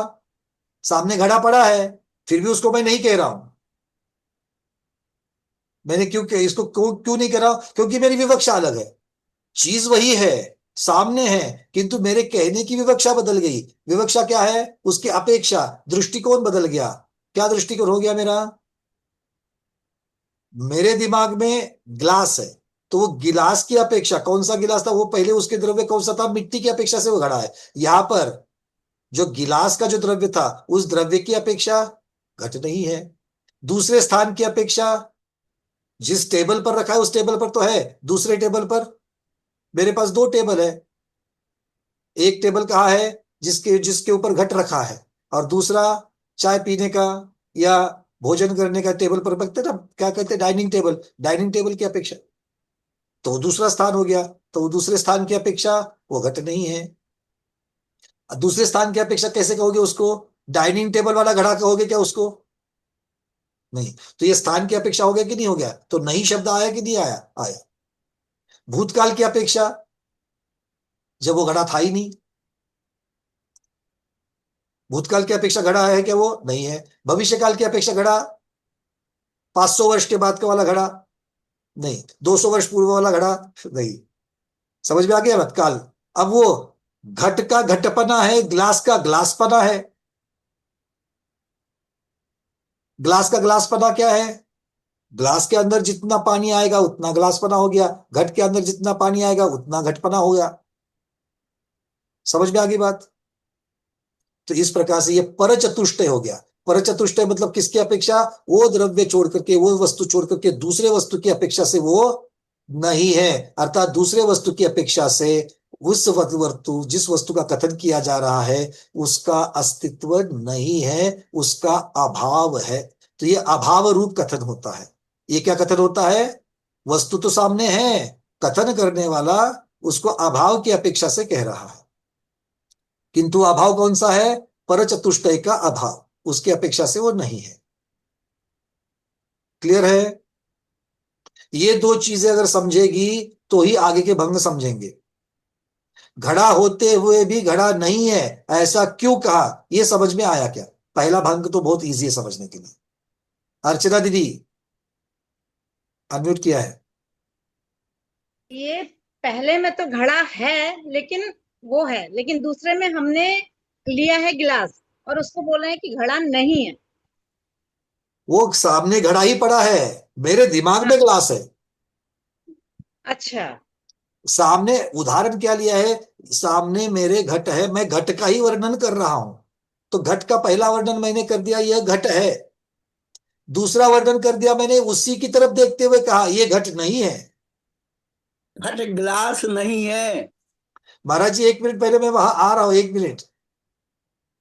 वो घट नहीं है किसकी अपेक्षा से? क्योंकि कथन क्या कर दिया? स्याद घट नास्ति, या स्यात् नास्ति घटः, ये कथन कर दिया है। स्याद नास्ति ग्लास, ऐसा मत कथन नहीं किया मैंने। तो घट का ही वह कथन, क्योंकि वस्तु तो वही है, एक ही वस्तु के सात भंग बनाने हैं मुझे, तो मैं घट का ही तो विचार करूंगा, मैं घट का ही तो वर्णन करूंगा। तो लेकिन पहले वो तो मैंने घट घट है के ही नहीं ना। अस्तित्व की अपेक्षा से वर्णन कर दिया, फिर मैंने घट का ही जो वस्तु उसमें नहीं है उस नास्तिपने की अपेक्षा से मैंने दिया। घट हाँ, में जिस चीज का अभाव है उस अभाव की अपेक्षा से मैंने घट का वर्णन कर दिया, ये घट वो हाँ, नहीं। अभी समझ में आया। मतलब घट होते हुए भी हमने जो दिमाग में रखा कि ये गिलास नहीं है, मतलब घट ग्लास की ये। अपेक्षा ये घट नहीं है। अपेक्षा तो जब अपेक्षा कब बताऊंगा? जब मुझे मैं क्यों प्रश्न पूछूंगा तब। अपेक्षा हम्म, कब कहूंगा? क्यों प्रश्न पूछूंगा तब। पहले अभी मैं वर्णन क्या कर रहा हूं? ये घट नहीं है, सीधी बात खत्म। फिर ये क्यों घट नहीं है इसका नहीं आंसर है। दीजिए। अब ये घट नहीं है, प्रश्न आएगा क्यों? हम्म, तब मैं बताऊंगा परद्रव्य, परस्थान, परकाल और परभाव की अपेक्षा से, उस विवक्षा से। क्योंकि पहले शब्द मैंने क्या कहा है? सिर्फ मैं घड़ा नहीं है इतना नहीं कह रहा हूं, मैं उसके पहले स्यात् शब्द लगा रहा हूं, कथनचित शब्द लगा रहा हूं। और एक कथनचित शब्द आने की वजह से उस वाक्य को, उस कथन को विशेष दर्जा प्राप्त होता है। लोक व्यवहार की भाषा को साइड में रख दो पहले अभी यहां पर। क्योंकि लोक भाषा में मैं क्या कहता हूं? अगर मेरे सामने दो चीज है, ये ग्लास है ये घट है, इतना ही चर्चा होती है। जब सासू माँ सामने बहुरानी है, भोजन परोसती है, तो ये बहुरानी है, रानी शब्द से कह रही है बहुरानी है। और जब सामने उसके साथ झगड़ा हो रहा है तब क्या कहती है उसको? अब बोलो। अपशब्द नहीं लगाना चाहता। अगर कोई सास अपने बहू को दायन कह रही है, मतलब क्या हो गया? दायन की अपेक्षा वो बहुरानी नहीं है। ये तो सामने जी बहुरानी है कि प्रकरण नहीं, में के कह सामने देना दायन खड़ी बेहतर है? है। पंकज जी ये आप बढ़िया क्या बोल सकते। ये बढ़िया एग्जाम्पल समझ में आया। आए ना? मतलब क्या है? हम लोग देखो किस प्रकार कथन की चर्चा, जानने की चर्चा चल रही है। और इन सब का फाइनली हम लोग मोक्ष मार्ग की तरफ इसको कैसे जानना है, इसका हम चर्चा करने वाले हैं। क्योंकि आज हम यही गलती कर रहे हैं। तो बहू ने क्या सोचना है? ये दायन कहे तो कहे, उसका अभाव मुझ में है। दायन की अपेक्षा बहुरानी नास्ति, स्यान नास्ति बहुरानी। सामने तो बहू ही खड़ी है। स्यात अस्ति बहुरानी, स्यात नास्ति बहुरानी। तो किसकी अपेक्षा से बहुरानी नहीं है? दायन की अपेक्षा। समझ में आ गई बात? एक चीज में दूसरे का उपचार करके कथन करना बात अलग हो गई, उसी को तो हम लोग हमेशा कर रहे हैं, और उसका सही और अर्थ हमको लेना है। काल की अपेक्षा भी नहीं हुआ, भूतकाल में भी डायन नहीं है और ना भविष्य भविष्य में काल में। दायन है, और ना वर्तमान में दायन है। किंतु हम हम्म, कहेंगे क्या? स्यान नास्ति बहुरानी। किसकी अपेक्षा कौन कथन कर रहा है? सास कथन कर रही है। कथन शास्त्र। क्योंकि सास के दिमाग में क्या है?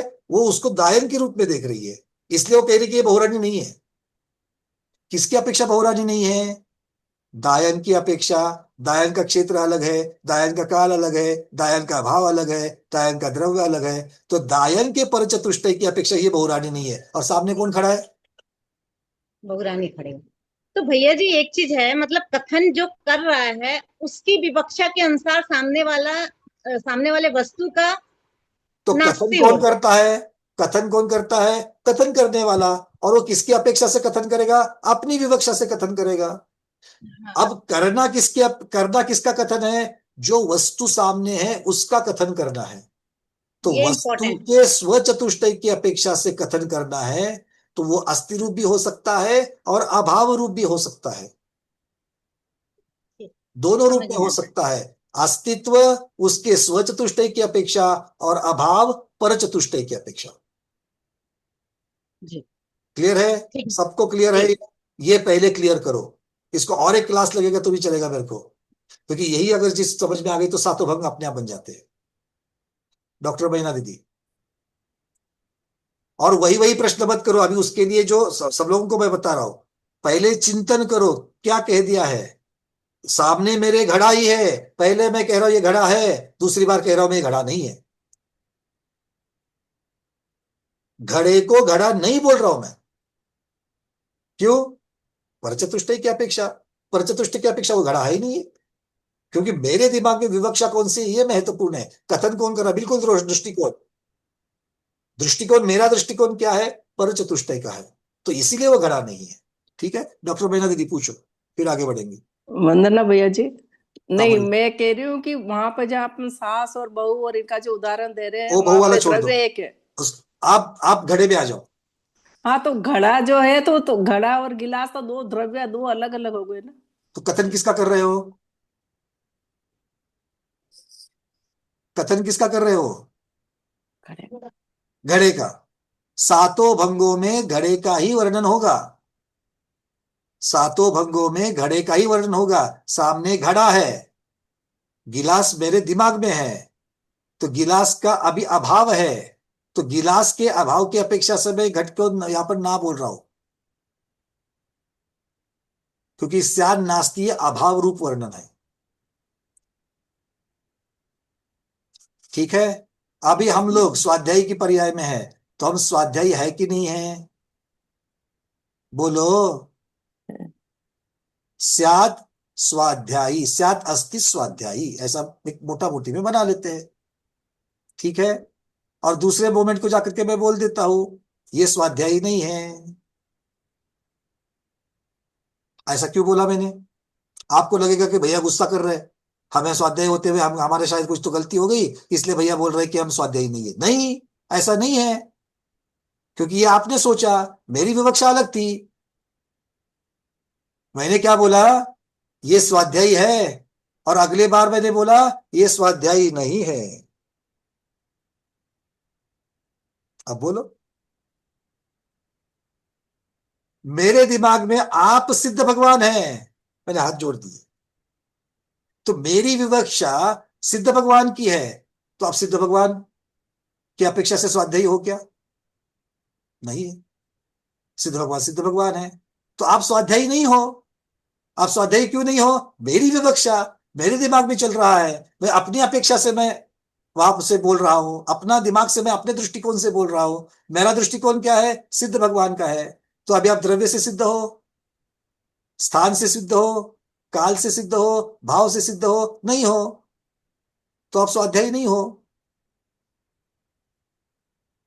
कौन से दृष्टिकोण से स्वाध्यायी नहीं हो?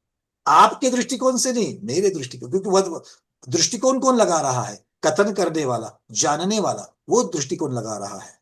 चतुष्टय किसके? जिसको जाना जा रहा है उस वस्तु के, किंतु विवक्षा किसके द्वारा? विवक्षा कथन करने वाले की। ये दोनों अलग चीजें कर लो पहले। विवक्षा कौन लगा रहा है? कथन करने वाला। चतुष्टय किसका? पदार्थ का, जिसको जाना जा रहा है, जिसका कथन हो रहा है। ये दोनों चीजें अलग करोगे? अरे बोलो। सही है। दो चीजें अलग समझ में आएगी अस्मिता दोषी दीदी?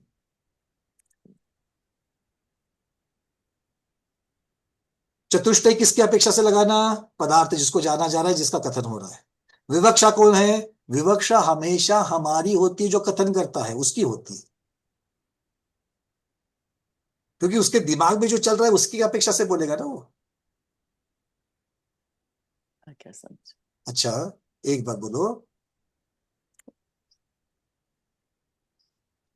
अलग चलते हैं। ये क्लियर हो गया, क्योंकि जितने उदाहरण बनाऊंगा ना आप उदाहरण की तरफ जाओगे, मुझे उदाहरण से ज्यादा उसके अंदर का जो सिद्धांत है उस सिद्धांत के ऊपर मुझे ज्यादा जाना है, क्योंकि उसको अगर हम समझ लेंगे तो जितने 50 उदाहरण आप खुद दे सकते हो। वस्तु को एक ही रखा है, वस्तु को बदला नहीं मैंने, वस्तु वही है, उसको जान रहा हूं मैं, वस्तु भी वही है जिसको जाना जा रहा है, जिसका कथन हो रहा है, और जानने वाला कथन करने वाला भी वही है। और इस सिचुएशन में ही इसके 7 भंग बनते हैं। किसके? कथन करने के 7 भंग बनते हैं, वस्तु के 7 भंग नहीं है। 7 भंग किसके है? कथन करने के 7 भंग है, ये समझ लो। वस्तु के तो 4 ही भंग है, स्वचतुष्ट है। महेंद्र कुमार जी, क्लियर है क्या? आपके ऊपर बड़ी जिम्मेदारी रहती है, आपको भी समझना है और हमारी दीदी को भी समझाना है। समझ में आई के बात? आपको अनम्यूट कर रहा हूं। इस आचार्य जी इसलिए कुछ कह रहे हैं आप? आचार्य जी कुछ कह रहे हैं, रुकिए जरा। हाँ बोलिए। शात अस्ति वक्तव्य, शात नास्ति वक्तव्य, भगवान शात अस्ति अभी तक नास्ति। अभी तक वक्तव्य की तरफ गया ही नहीं, सिर्फ अस्थि हाँ नास्ति तो समझा रहे हैं। हाँ तो वक्तव्य शब्द का अर्थ ही वचन, कथन, अच्छा, विवक्षा, सही बात इस अर्थ में। जी। इसलिए क्योंकि साधुवाद यह कथन पद्धति है और अनेकांत ये वस्तु स्वरूप है। होता क्या है कि हम व्यवहार में अस्थि रूप कथन ज्यादा करते हैं, नास्ति रूप कथन जल्दी नहीं करते। इसीलिए नास्ति रूप कथन को समझना महत्वपूर्ण है। समझ में आ गई बात? क्लियर है? सुखदा दीदी बहुत सुंदर। हमारे सामने कैलाश पर्वत है, स्यात् कैलाश, स्यात् अस्ति कैलासः, और स्यात् नास्ति कैलासः। क्यों? वो गिरनार पर्वत उनके दिमाग में है, वो गिरनार पर्वत नहीं है, इसलिए वो नहीं नहीं नहीं बोल रही है। स्यात् नास्ति कैलासः, मैं कैलाश का ही है और कैलाश नहीं है ऐसा कह रहा हूं, कैलाश होते हुए भी कैलाश नहीं है बोल रहा हूं मैं। ऐसा करते कि नहीं करते हो आप लोग? वो चीज सामने होते हुए भी उसके उस स्वरूप को ना जान करके, ना कथन करके, आप दूसरे की अपेक्षा से उसको कथन करते हो। जब दूसरे की अपेक्षा से कथन करना, अस्थि रूप कथन करना, या फिर दूसरे के अस्थि रूप की अपेक्षा से कहते हुए पहले के नास्ति रूप कह देना, बात खत्म हो गई। बहुरानी की अपेक्षा अस्तित्व कथन, दायन की अपेक्षा अस्तित्व कथन, किंतु दायन की अपेक्षा बहुरानी का नास्ति कथन। डॉक्टर शैला दीदी, इसीलिए मैं मूल रूप आपको 2 चीज बता रहा हूं। मूल रूप क्या है? चतुष्टय किसके लगाना? वस्तु के। विवक्षा किसकी लगाना? कथन करने वाले की।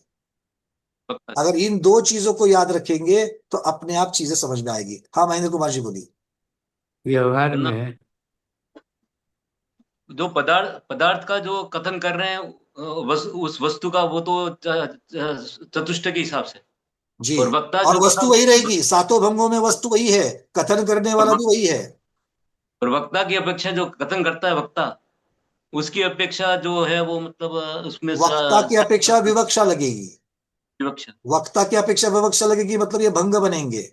स्यात् अस्ति कह रहा है कि स्यात् नास्ति कह रहा है कि आगे के भंग कह रहा है, ये वक्ता की अपेक्षा हो गया। किंतु किसका वर्णन कर रहा है? सामने वाली वस्तु का कर रहा है, सामने वाले पदार्थ का। और चतुष्टय की अपेक्षा से करेगा तो चतुष्टय की अपेक्षा किसकी लगानी है? वस्तु की चतुष्टय लगानी। ठीक है, चलिए। कुसुम दीदी, फिर सुनंदा दीदी, फिर प्रबोध जी, फिर कनकमला दीदी, फिर सुशीला दीदी। आज का पूर्ण हो जाएगा, फिर आगे के भंग कल। कुसुम दीदी जल्दी से बोलिए। हाँ, इसमें जैसे हमने लिए ये उदाहरण में लिए ग्लास नहीं है, है ना?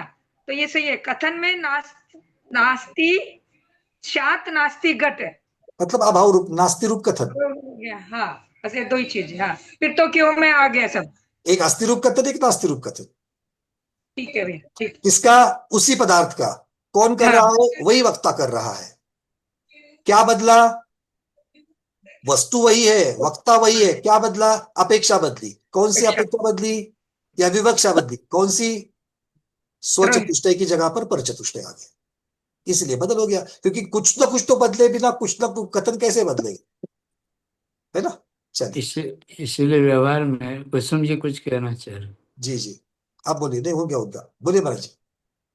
व्यवहार में कभी अस्थि रूप कथन किया जाता है, कभी कभी नास्ति रूप कथन किया जाता है। और जिस विवक्षा से अपन करते हैं कथन, वहाँ पर संदर्भ को देख करके, जैसे अपने ऊपर के कमरे में बहुत सारे 50 वस्तु पड़ी है और सासू अपने बहू को कहती जाओ ऊपर से बाल्टी ले आओ। अब बाल्टी ले आ जाओ, बाल्टी की विवक्षा हो गई, अस्थि पर कथन हो गया।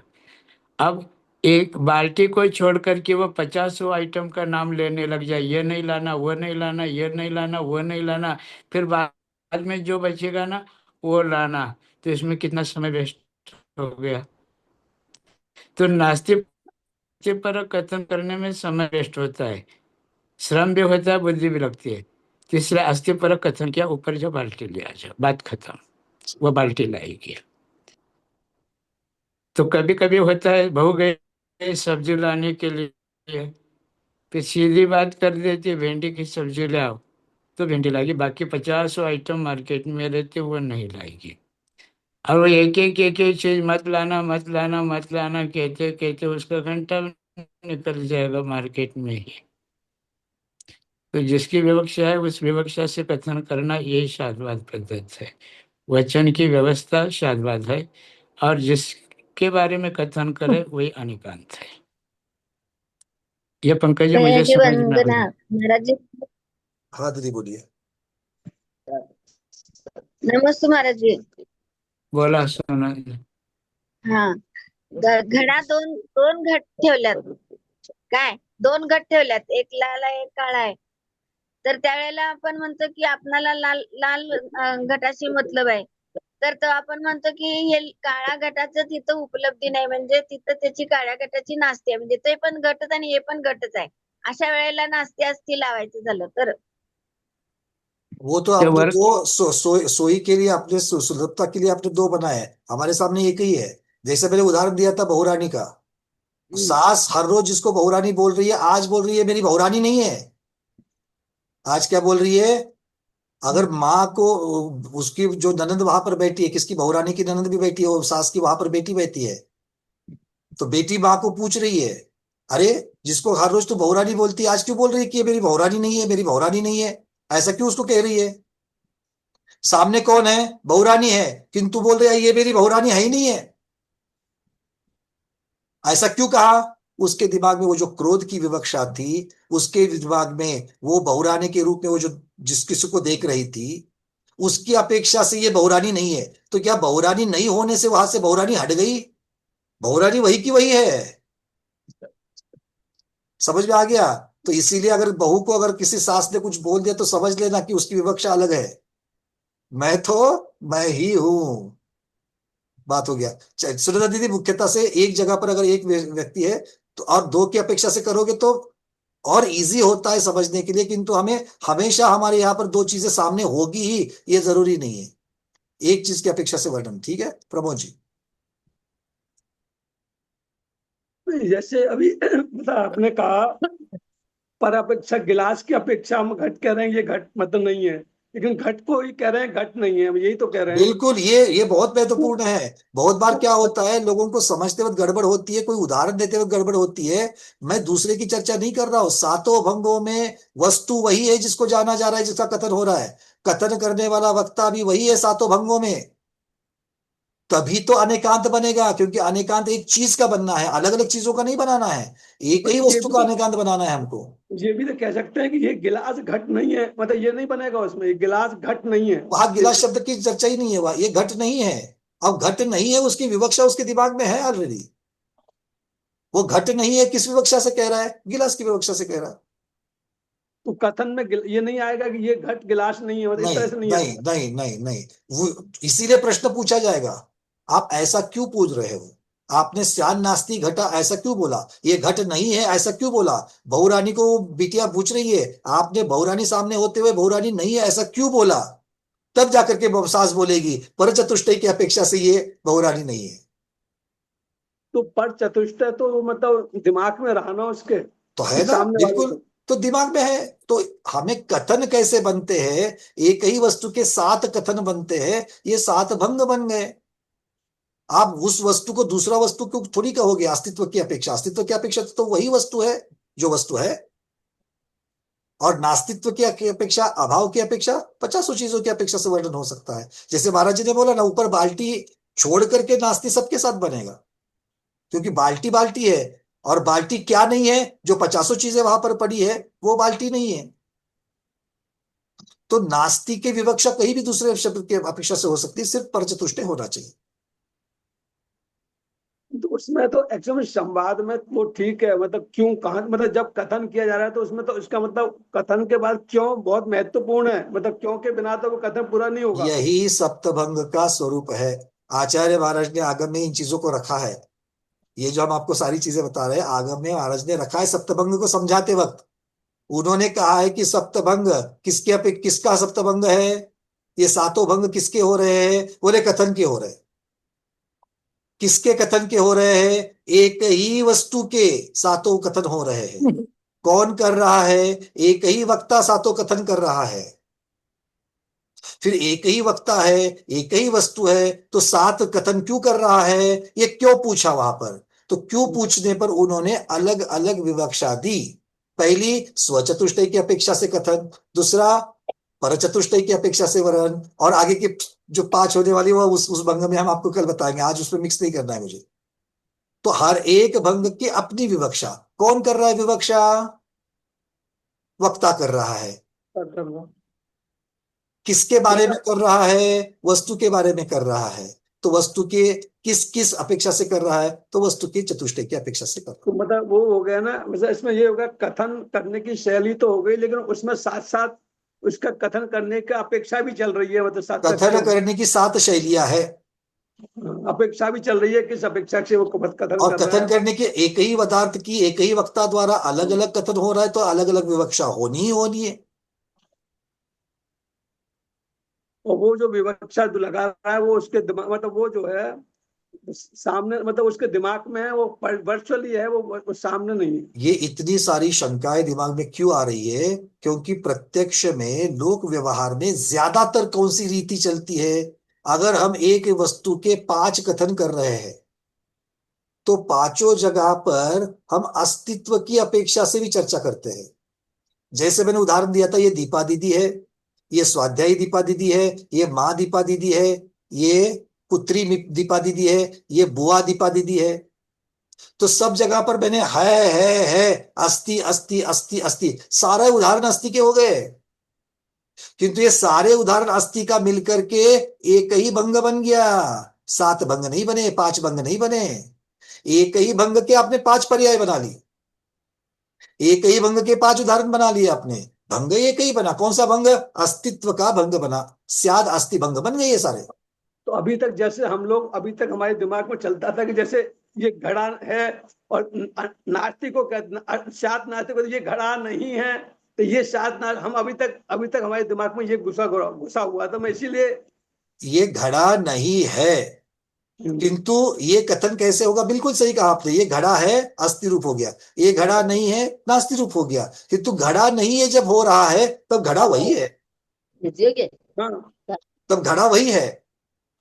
ये घड़ा नहीं है किसका वर्णन है, उसी घड़े का है जिसको आपने घड़ा है बोला है।